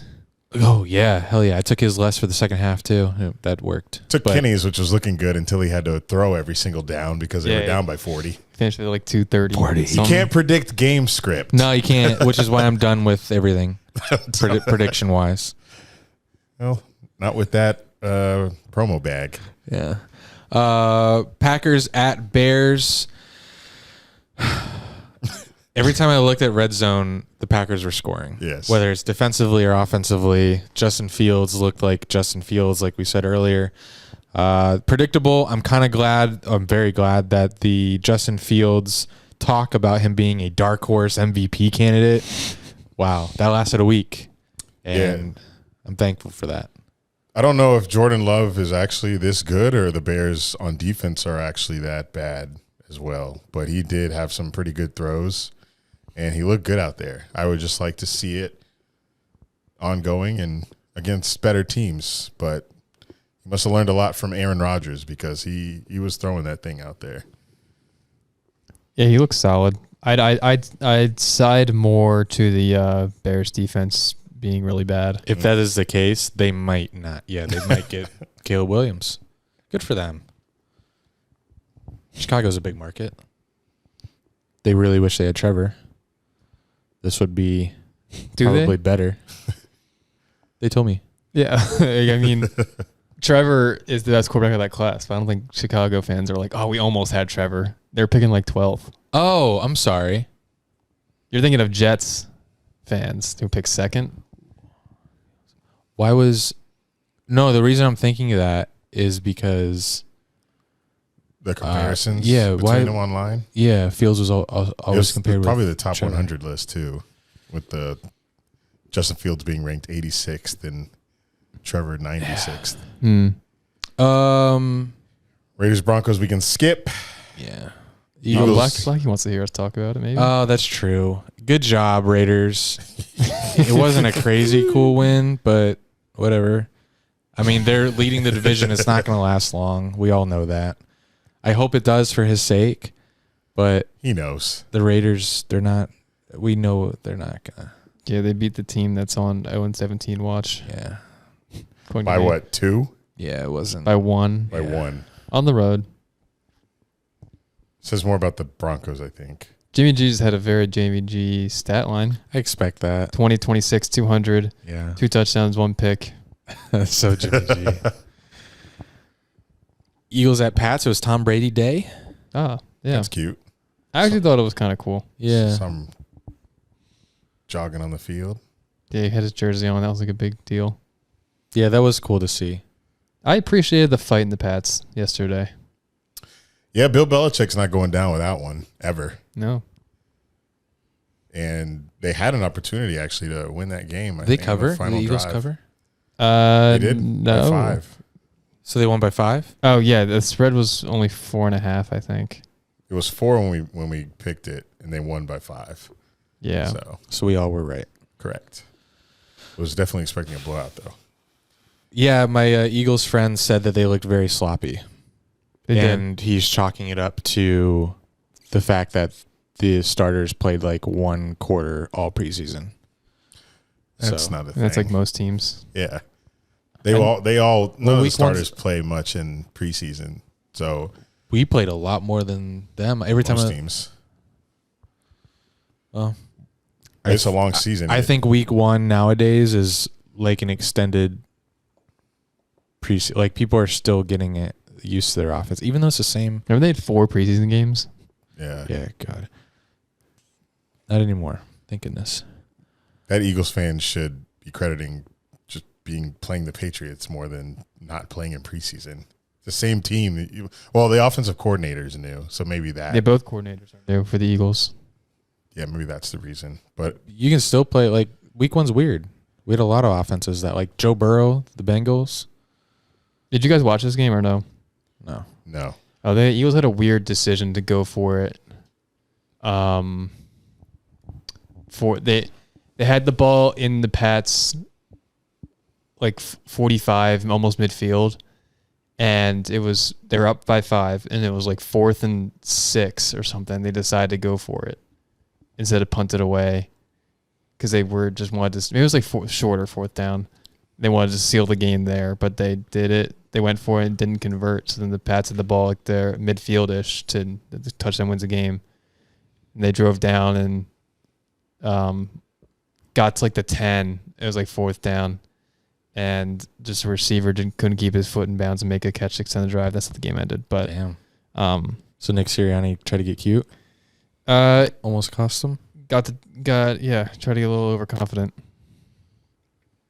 It was a gutsy call. Didn't really pay off. I mean, I guess eventually got bailed out by the no catch. Thought Mac Jones looked fine. Played pretty well against a good defense. Not used to hearing that. No. Zeke had a fumble. He has an offensive coordinator. He doesn't have a defensive coordinator. That's true. This year.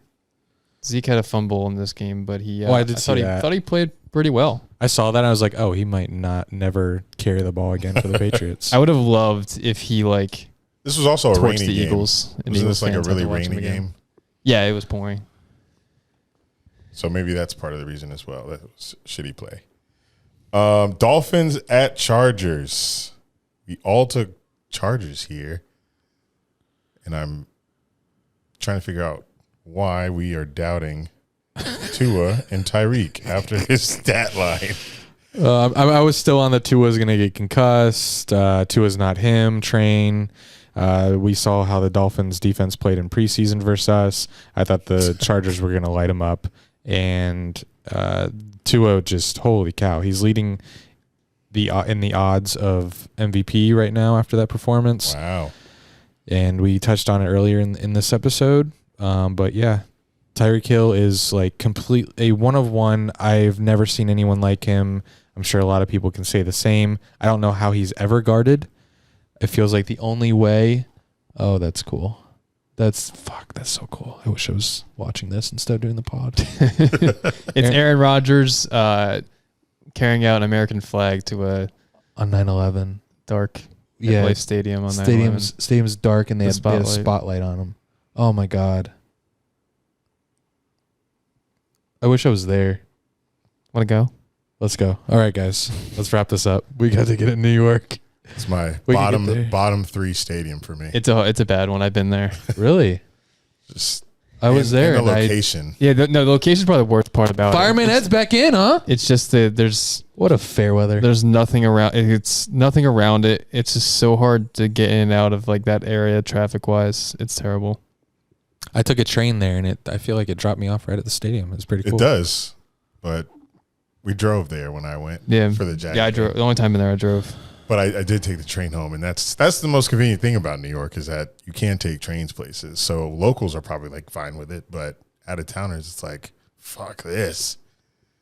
What? I compared it to something, but I forgot when I went there. Cement block or something. It was something of the sort. That's a huge toilet bowl from or the something. outside of it. I don't think I've ever seen a flag cover the whole field. If you watched last night, you would have. They before the game? Yeah. I didn't see pregame. Well, they do it every now and then at the Jags, but other times they'll take out like 2 miniature ones. But yeah, flags that cover the whole stadium. That's crazy. Are crazy. That's a 100-yard flag. Is that the math? 100 yards long. Math checks out. By 53. I think it's 57. Maybe 53. I don't know. Why hasn't there been another terrorist attack? Is this just one of one? Yes, 9/11 is one of one. It's like 9/11, never forget. No, there have been. They've been all domestic. You're right. Not flying planes. Well, there was the Boston bombing, Boston Marathon bombing. Is that a terrorist I thing? don't know. I don't know. We probably should know. He kind of failed, I think. Oh, he got caught. Yeah. Yeah. We really should know. Reddit caught him. Yeah. Reddit, Twitter or Reddit. They were listening to the police scanners. I don't know. I don't know the full details, but. Yeah. Tua went stupid. Tyreek Hill is insane. Tyreek Hill. Good enough to label them as a Super Bowl sleeper for me. What do you think they're doing right now? Singing the national anthem? Yeah, just kidding. Rams at Seahawks. Wow, this was a shocker. Yeah. Stafford threw to 2 guys who I hadn't heard of before, Tutu Atwell and some guy named Puka. Yeah. And they both had over 100 yards receiving. And the Rams defense shut Geno Smith down, who I thought was going to come out here and be pretty effective with the receivers that he has. but Lockett got hurt. I thought Rams were in contention for like top 5 pick, and Stafford was done. He comes out and throws, I think, over 300 yards Without Kupp. Yeah, Kupp was out. I was like, oh god, this is Seahawks like automatic win. Did you guys see Geno Smith, Aaron Donald thing? Yeah, I did see that. It's so funny. Oh, where he's like, oh god. Yeah. I have it up. He said, oh Lord. Oh, here. On third down, Smith, pressure comes late. Oh my God. Pressure comes. Oh my god. That's what I would say every snap I took if I was a quarterback. Aaron Jones running full speed at your ass. Cowboys at Giants, same place as this Jets Bills game that's taking place, and the Giants just got absolutely embarrassed, murdered. Pooh, I can't imagine what it's like to be a Giants fan. You got to deal with Cowboys fans in your division every year, and then they drop 40 on you, 40-0. That's got to be the worst week ever in your building. Oh man. And I think I don't think anyone really trusted Daniel Jones. And this is right after they paid him $160 million. Yeah, this had like Blake Bortles written all over it when we went to the playoffs with Blake Bortles and rode that good defense, and then had to extend him because his contract was coming up. They're calling Daniel Jones Big Apple Bortles. Yes, I think I saw that on Twitter today. Yeah, this is gonna be. I mean, you're not gonna face the Cowboys every week. So, and Brian Dable won Coach of the Year last year, so I'm thinking he can get him on track. Bad NFC too. So, what do you guys? Bad offensive line for the Giants. Yeah, Evan Neal looked good. It was game. really bad to me, in my opinion. Who was? Oh no! On the radio today, I heard him comparing Micah Parsons. It looked like they were watching Lawrence Taylor out there. They said. Yeah. I was watching Micah Parsons. I didn't make it through the whole game. Obviously, Well, we like games like this where we're tired and we can go to bed. Yeah, I fell asleep after the field goal return for touchdown. So I only saw 7-0. That was quick. I woke up. First drive. I was tired from the drive from South Florida the other night, but I woke up around like midnight, checked the score. 40-0. I frantically checked the score. I was like, oh, what happened in the game? 40-0. I was like, oh my God. And then I immediately went to fantasy to see who had them on defense. And I said, fuck. Right. But yeah, that's insane of a game. I don't think Giants are in trouble. I just think the Cowboys just absolutely wanted to hand it to them, and they were not going to finish that game without a shutout by any means. They just wanted to beat the shit out of the Giants that game. Dak didn't even have to do anything. No, and I have a bone to pick with that. I lost a brutal fantasy loss to Mitchell. How so? I think I was up 13 going to Sunday night. That's his brother. Yep, my brother Mitchell. I had a 13-point lead going to the Sunday night game, and I had Dak and he had Pollard. And I lost. Yeah. Damn, with a 13-point lead. Yeah, Pollard scored twice. Oof. Deuce Vaughn didn't get any touches, I don't think. He did. He got like a carry or two at the end. Got a few. I just wanted more being up that much because he's on my fantasy team. He was like one of my sleepers I took. Deuce Vaughn? Yeah. Oh. He showed out in preseason. I thought he'd get some shots. He's unique. Oh, he might if Pollard goes down, which is a good handicap. And then I saw a little guy. Handcuff, yes. I saw a little guy get the ball, and I was like, "Is that him?" But it was like one of their small little receivers. Guys. Is that the cute little guy? Turpin, I think. Yes. The Giants are.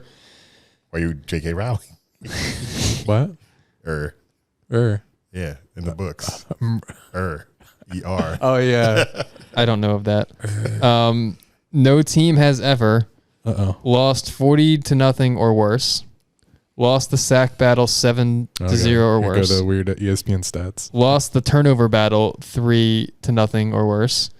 Had a blocked field goal return for a touchdown or threw a pick six all in the same season. And they had it all done. Whoa, one game. that works. I like that. Mitchell sent it to me. That's crazy. Yeah. I thought you were about to say in one game. No, I was like, yeah. That's never happened to a team in an entire season, but they happened all in one game. How do people find this? Imagine it was like an original Mitchell stat that he like looked up. Yeah. At OptaStats on Twitter. Wow. Oh, the Manicast. Okay, we gotta hurry up. This was my first case of Sunday Scaries. Was this obviously is week 1, but it's like when that theme song hits, it's like your whole day of like, what did you prioritize in that day? This might be just a me thing. I don't see, you don't work on, like, you don't look like Mondays isn't like scary to you. No, it's like any other day. Every day's the same. And Jack, you're obsessed with football, so it's whatever. But me, like, I committed all day to football, and this is even worse on, it's the ultimate worst thing ever on home games when I go to the game and we lose, because it feels like your entire day was just wasted. And you hear the Sunday Night Football theme song, you know what time it is. You're like, the day's over. I work in like 12 hours. I got nothing accomplished today besides get drunk, root for my team that lost.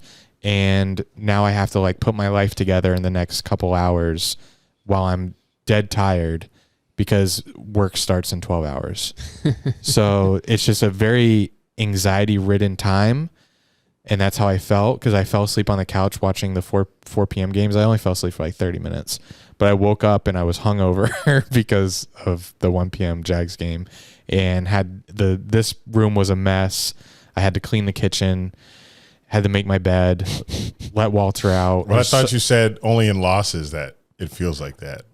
That's the worst that it feels. Oh, okay. But yesterday was still bad. And it reminded me, like, when that Sunday Night Football game comes around, it's even also worse when it starts getting dark sooner. Because like, oh, day's over. Now I got to get ready for work. So it's bittersweet football season. Just wait until tailgates get factored into that, where you're drinking way more than you did yesterday. That's why it's worse at home games. Like, we just had 4 shots and maybe, I don't know how many beers you had. But speak for yourself on the beers. I only had 1 beer. I only had 4 shots, but I can't drink in the house when I'm watching football. I need to be in a tailgate setting to get absolutely obliterated. There's James Cook. Not me. I relate to none of those Sunday scares you described. Yeah, that's why I felt like there was literally nothing you said I could relate to. I was only speaking to some people that can relate to that are listening. Like, it's never a question whether I'm going to dedicate my Sunday to football. No, I do. That wasn't a question. Oh, I do, and I have to reap the like, I never regret it saying like, oh, I just wasted all of my Sunday doing that. I don't know. Well, the Jags have been bad. It's true. And when they lose, I regret it. Today I didn't regret it, but I did have to face the consequences of it. And then you look at your phone and you're like, fuck, I didn't answer my mom from 1:30. Like, she texted me at 1:30. I said, no, the game's on. I can't respond. And then a whole slew of other people that I have to like touch base with. I have to come back to earth and let it, like, it's tough. But whenever getting back to reality, whenever I see Carrie Underwood, I get so excited that, like, I was gonna say something else. Nope. That there's this football all day long, and then it's like, oh my god, bonus football. Bonus football. Yeah. And it's like I one more game. Yeah, it's just awesome. I'm so sick of Cowboys Giants. That was the one negative last night. I was like, this matchup is so boring. I don't want to watch Daniel Jones, and I was right. Incomplete pass, Josh Allen.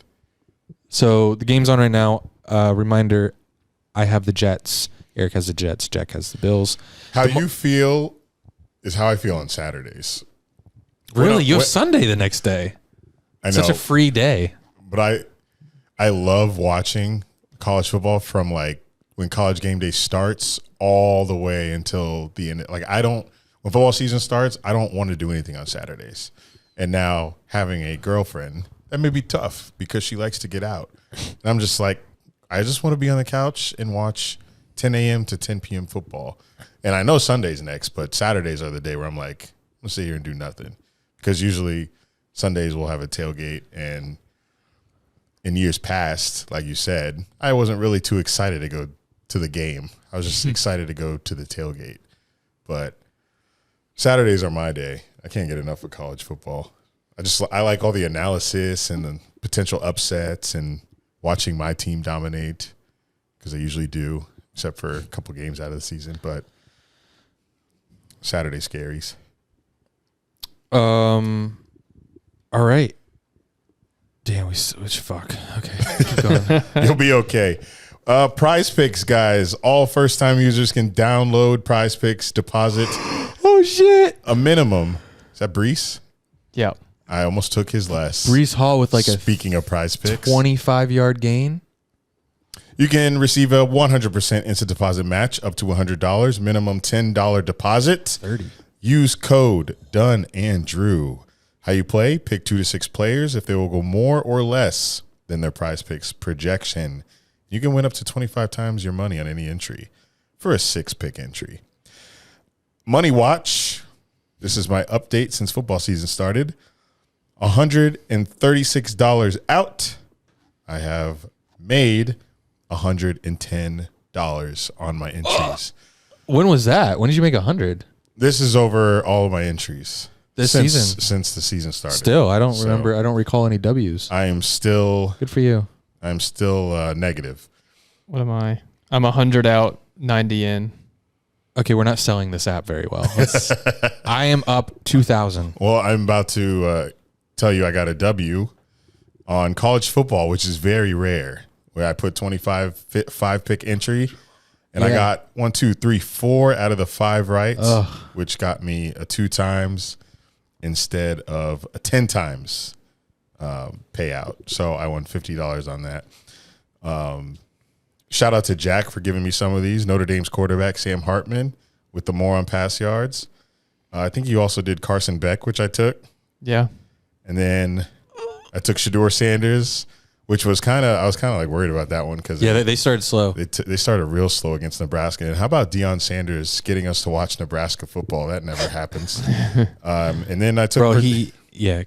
Took Virginia Tech's quarterback because sometimes when I see a player that I don't know, when I'm ready to place an entry and the board's not filled yet, I'll just go back to what they did last week, check to see if the defense they're playing gave up a ton of pass yards to the last quarterback they played, and that's how to decide if I want to do more. So I did that for the Virginia Tech quarterback, and it paid off. But I did the same thing for their running back, and he got 4 yards. So I'll make sure to only do quarterbacks going forward because I'm not too familiar with college football running backs. I only know quarterbacks. But tonight, Mina Kimes was on ESPN NFL Live today, and they make their own versions of entries on the show. And theirs was Aaron Rodgers, pass yards, where Mina went less, and Stephon Diggs, receiving yards, where she also went less. So that is my Monday Night Football entry, and I will be tweeting it to her if she wins, and I hope she quote tweets it with a reply. Real quick, the board just filled projections for Sunday. Guess Trevor's projections against the Chiefs. It just pass filled? yards. Rodgers is down and he hasn't gotten up yet. But yeah, let's play this. O-line.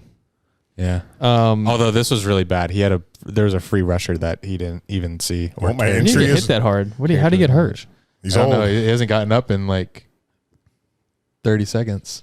Well, if a player doesn't make His it leg? to the third quarter, then this will be a push. He was sitting down. I don't know what he could have injured there. Maybe he's just so old that really hurt him. Oh my God, he's getting helped off the field. Well, that is Here not. comes Zach Wilson. Yes. Look at the Jets fan are hype about Zach. Bro, what? I like the Jets' shiny new helmets. They got I it, do right? like them. Those are This is throwbacks. crazy. Was that Jets like first play? First possession. Wow. Oh my God, Aaron Rodgers out already. Look at it. They're emptying the backfield. It's just empty shotgun. Zach I Wilson don't know. Zach Wilson looks takes good. the snap. Let's see how this Shing. goes. Yeah, No. get him an easy completion. Gain a 6-ish. Why there's a Jets Bills live stream? Trevor projections. Crazy. Okay. So versus the Chiefs, I was probably going to be similar that was the Colts. I would say like 265. I saw it. Oh, 257. Okay. Smash that more. I don't think so. They do Chiefs, that. The way the Chiefs defend the Jags is very good. Yeah, and Trevor didn't get more against the Colts either. He kind of hangs around the 250 area every game. One that I'm just scanning through the pass yards for quarterbacks real quick, and one that jumps out at me is Brock Purdy's at 214 against the Rams on Sunday. What's that? How's that? Is that Feels, How much did he have versus you feels guys? too low. He had 220 against the Steelers. Rams defense is not great. Well, they stopped Geno. I was expecting more from Geno and then that cast of the big three. Oh, man. Daniel Jones against the Cardinals. What's his pass yards at? 158. Cardinals. The Cardinals stink. Okay. I don't know. 190. 198. Nice. 0.5. Close enough. Are you see any quarterbacks for Sunday that you would go less on? Yeah, we need more. Lesses are healthy. We got to sprinkle those in. They are. They're very healthy. I took 2 for Monday night. I mean, Burrow's he only had 82, and now he's at 264. Well, they're not going to put him at 120. I know, would be but funny. it's just What if that's a big it's at jump. 90? It's a big jump. Burrow, more or less 90. 90 versus the Ravens.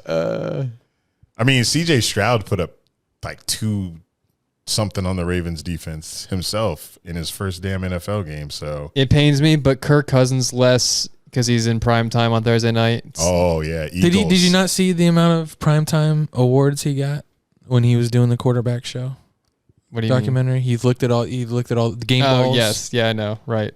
He said, "Hey." He played the Eagles last year in primetime though, And was put up not a good. stinker. Yeah, he's at his projection for pass yards is 273.5.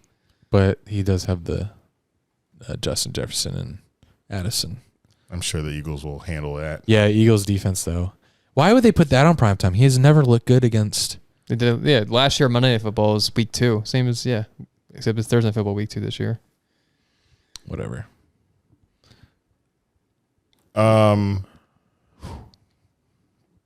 College or headlines? I have some other headlines. Colin Cowherd hilariously went 0-5 on his picks for this NFL past NFL weekend. He got the Steelers wrong. He picked the Colts to cover, Patriots, Chargers, and Giants, and none of them were correct, which is right up his alley, right on brand.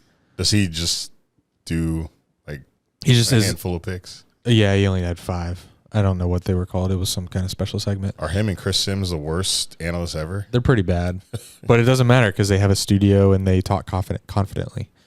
We have that. True. And a network backing them. We don't have that. Put us on FS1, we could do the same thing.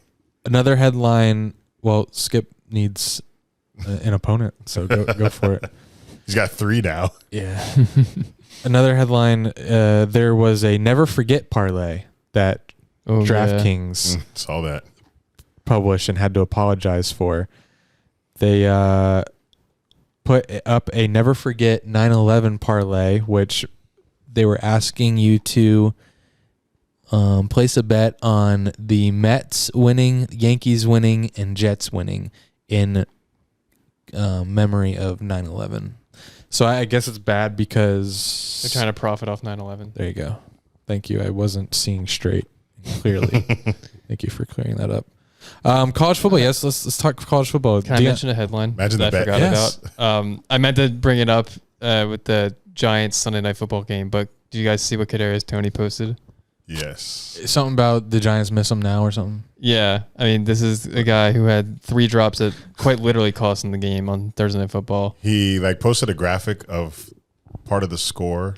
Yeah, it was on his story. It was a repost of the thing, and it was like, nah, don't get quiet now, Bro, stop it. and then it was, I don't know, a Family Guy meme that I don't really understand. Yeah, I don't get that either. And then he, yeah. But do you guys I know think about his it's- spat with the Giants fans this offseason? No. I do not. He, I'm gonna send you it, and then are you connected to play it? The thing. It's a video. He just got in a Twitter DM fight with a Giants fan who just hates him because he was always hurt on the Giants.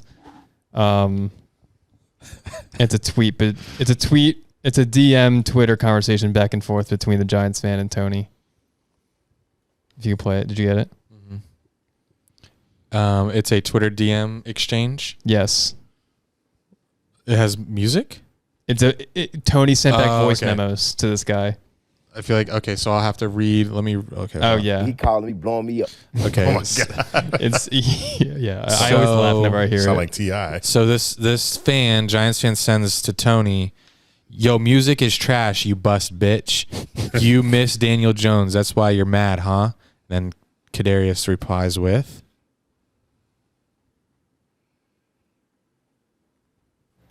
You talking about Miss Danny Jones. Apparently he missed me, fuck ass nigga. I can show you the call log, bitch ass nigga. He calling me, blowing me up, fuck nigga. Fuck you talking about, hoe ass nigga. I don't give a fuck about no music shit you talking about, bitch ass nigga. You ain't slid on no block. You ain't pulled up on me yet. You ain't talking about shit within my DM, nigga. Pull up, nigga, or shut the fuck up.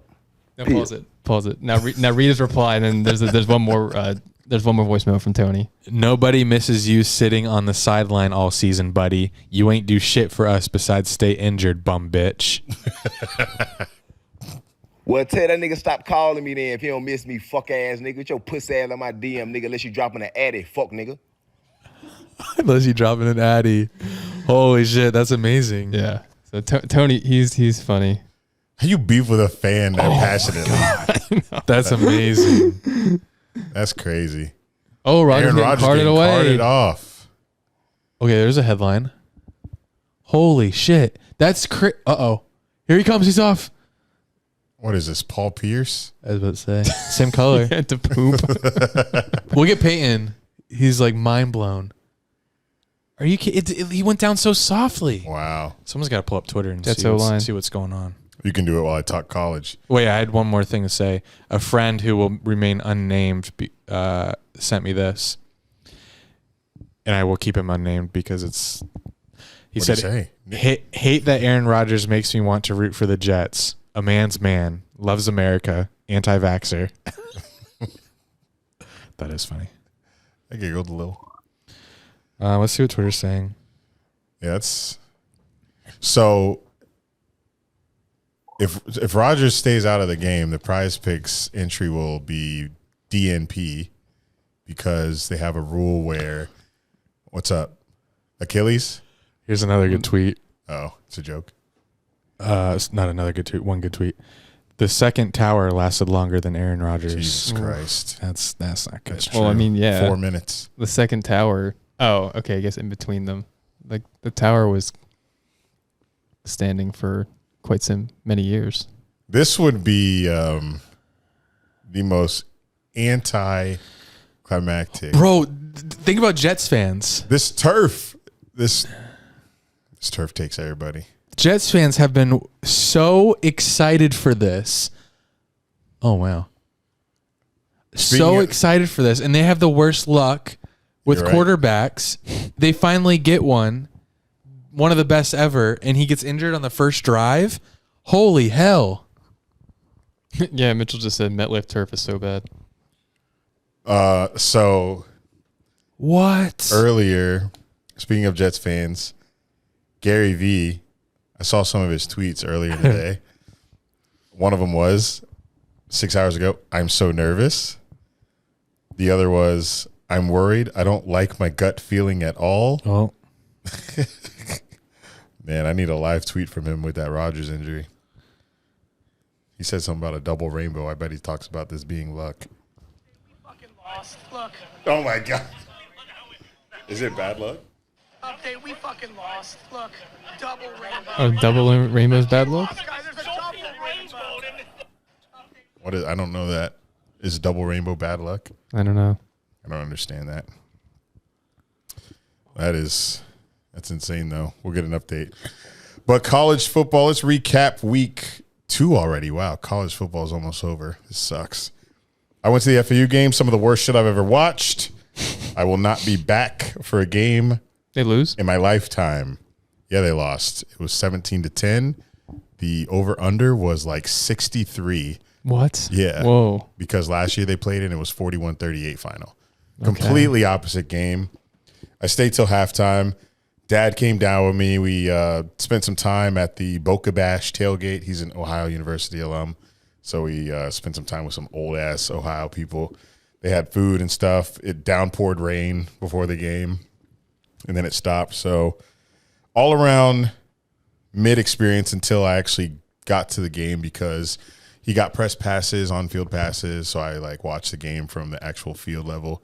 Watched Chris Rourke. What's his name? Something Rourke? Nathan Rourke's brother? Yeah, I forget his first name, but it's Rourke. Yeah, but it was slow game, terrible offense, left first quarter and went up to the press box and then left the entire game at halftime. FAU sucks. Colorado starts slow against Nebraska, then handled business. They move up to 18 in the polls. Wow. Deion Sanders is college football right now. He is. Yeah. It's so fun. Yeah. I've never been more excited of a team that's not mine Right. than I have been with Colorado. Like, nobody does this to me. Nobody can get me to actually put their team as a favorites in my sports app and be excited to watch them every single week. But Deion Sanders has got me there. No, I was saying no one does what he does. No one takes a 1-11 team and turns them into a ranked team. Like Yes. it's All the storylines is Colorado. It's the main story. Yeah. It's crazy. it's warranted. Yeah, I love it. This has not been done before. And then his post game locker room videos are amazing. Like where he had the 98-year-old lady in the locker room I gotta say, see "Give me my theme music." Give me my theme music. But yeah, Colorado's amazing story, and now they're 18 in the polls. We'll get there eventually, but they don't play another ranked team until a couple weeks from now. We'll have Oregon and Bo Nix, and then USC not too long after that. So that'll be super fun to watch. Georgia had a 0-0 score with Ball State at the end of the first, and I overreact when this happens. So I tweeted that they were in trouble, and then they ended up winning 45-3. Miami beats number 23 TAMU. I just put this here because it's a ranked team that lost to an unranked team. No, it doesn't affect me at all, but I know we have Zach Mamba, who listens to the pod, big Miami fan, so I'm happy for you, Zach. Congrats on your dub. That's another SEC team that went down this weekend. TAMU, Bama. Maybe that conference is falling off. You got LSU lose to FSU, so Gators losing to Utah early in the year. So who is the top dog in the SEC? I can answer that. Who? Georgia. Yes, probably. Until USC gets there. And Is Texas in the SEC yet? USC is it Big Ten? Oh, Big Ten. Who's going with who's going with Texas?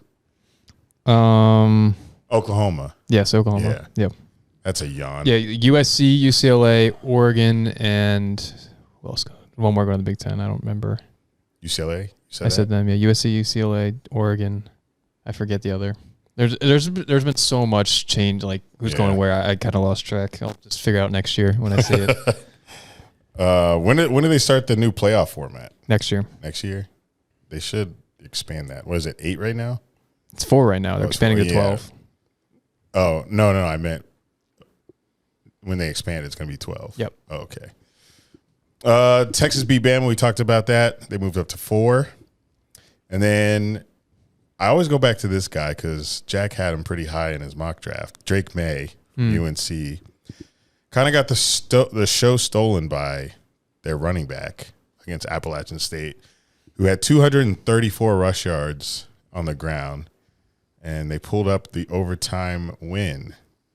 So haven't heard much about this Drake May guy this season. Maybe we will as the season goes on. They're 2-0 right now, but they played South Carolina, who College Game Day was there, and they've played Appalachian State. But They're ranked 20. They're ranked 20. Drake May threw 2 interceptions in the South Carolina game, so just Pittsburgh plays them at Pitt in a couple weeks. Yeah. Yeah, every year we do. So, I don't know. Just not sold on Drake May being a top pick in the draft. Oh, Duke got ranked. Look at them. But week 3, college football, I looked at the schedule, and on paper, it's pretty ass. If Jack takes a look and agrees, I'm sure he will. I do agree. Yeah, they sent game day to Colorado. And Colorado State? Colorado State. That's a 10 p.m. game. Yeah. Wow. I'm here for it, though. Colorado's a 22.5-point favorite. Haven't seen that yet, first 2 games. Don't know much about Colorado State either, but. Yeah, Colorado, in their week 1 matchup, they were a 20.5-point underdog, and now 2 weeks later, they're flipped. Everything's changed. But once again, it'll be a Saturday where I'm not watching much college football, but, first few weeks aren't too great. The great matchups haven't really started, but, as they happen and upsets happen, but you can't really see it on paper. But I'll be working the last Jumbo Shrimp game, which is a doubleheader at 3 p.m. So I will get to watch the 2 games that I only care about on Saturday, which will be Penn State at Illinois at noon. And with the Jags game being on Fox, which was weird, I was flooded with big noon kickoff commercials for Penn State, Illinois at noon. So it got me more excited for that game. Last time we played them, we lost in 9 overtimes, and I was at Chip's wedding at the time trying to be a groomsman and watch Penn State in overtime. So looking forward to that, and hopefully we get the revenge from that L. And then the 10 p.m. Colorado State game. And those will be the only 2 games that I watch in between my doubleheader shrimp shift, which, if you guys haven't used tickets yet, I'm good. You have this week only. I forgot. But I have other priorities at this point of the year. Yeah, I meant to remind everybody, not you guys listening, but the people I sent tickets to, Tuesday through Saturday, if you can make it. Damn. 2nd and 15. Did we get any news on Aaron Rodgers? Did you find anything? Questionable returns, all I'm seeing. Yikes. I saw a Twitter doctor say Liz Frank. Ankle. Liz space Frank. That is what ETN had and was done for the year. Isn't that what Andy had when he had a splinter? Me? You said, I think I have a Liz Frank injury. It was just a splinter. 3rd down. Need a doctor on the pod to explain Liz Frank. Get Alex. Micah Hyde. Get Alex on the pod. He should be our doctor. Can we call him and ask him to diagnose Rodgers? Just explain Liz Frank. If anything. All right, we'll end this pod after Zach Wilson's 3rd and 11 or whatever. This is not looking good for my Jets pick. Bro, with just fucking Aaron Rodgers out. I can't stop thinking about Jets fans. Like, holy shit. Hey, have no empathy. They've been waiting so long for this. So have we. Well, okay. Fuck them. It happens. No. Okay. Oh, they're fine. Let's go, Zach. We had third to Lazard. Nobody felt sorry for Jags fans when they were in the mud since the 99 season. I kind of did. Thank you. They Proof? are. I don't have proof. Here's a headline. Toy Story and ESPN are collabing for the Jags-Falcons game, turning the Jags-Falcons game into Andy's room. A fully animated game taking place in Andy's bedroom. I'm confused. Transform into the world of Pixar's Toy Story. Oh, it's a very real game, but Toy Story theme. Every run, pass, and score, live and unpredictable. Plus a special halftime show featuring Duke Kaboom performing an incredible motorcycle jump. Buzz, Woody, and all their friends at Disney, Pixar, ESPN, and the NFL invite you to watch Toy Story Fun Day Football between the Falcons and Jaguars, Sunday, October 1st at 9:30 a.m. Eastern on Disney Plus and ESPN Plus. So as everything happens live, they're convert that immediately I don't know. into I guess so. That's crazy. Offended. Someone said, I know it's hard to get people to want to watch the Falcons, but this is too much. That reminds me of another weird headline. I hate pitches. Did you guys see the AI robot fans? Yes. Rams game? They had AI robot Or fans Chargers. Sorry, at the Chargers game. How creepy is that? It's very creepy. It's for like a movie trailer or something. I don't know. But like imagine just... This movie marketing. Just like you're sitting next to this at the game. And they turn to me. Yeah. You'd punch it. Bro, are we going to see another New York team lose 40-0? Well, if they do, it's which New York team? They lost Rodgers. Oh, true. Well, that was the quickest first quarter. That Holy was. shit. What the hell? I feel when like the hell did Rodgers that game start? Wow. All right. Oh, look at this Jets fan. He's so sad. Stop laughing, guys. This is terrible. I feel bad for Rodgers more than them. It's just McEnroe. What? Who? Well, John McEnroe. I guess he's coming up next. That's why I don't like the Manning cast. I don't want guests. I don't want John McEnroe to come and try to talk about football. Just give me the Mannings or LeBron James. Yeah, no. that's why I listen to Aikman and Say it. Say it. Say it. Troy and Aikman. If Aaron Rodgers' injury is any worse, I hope he taught Zach Wilson enough. Sorry, Jets fans. Thank y'all for listening.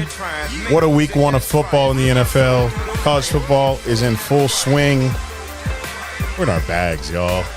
In our duffies. Once again, download Prize Picks. First time users, code Dunn and Drew. Until next time, this has been Dunn and Drew, baby, with a hint of Jack.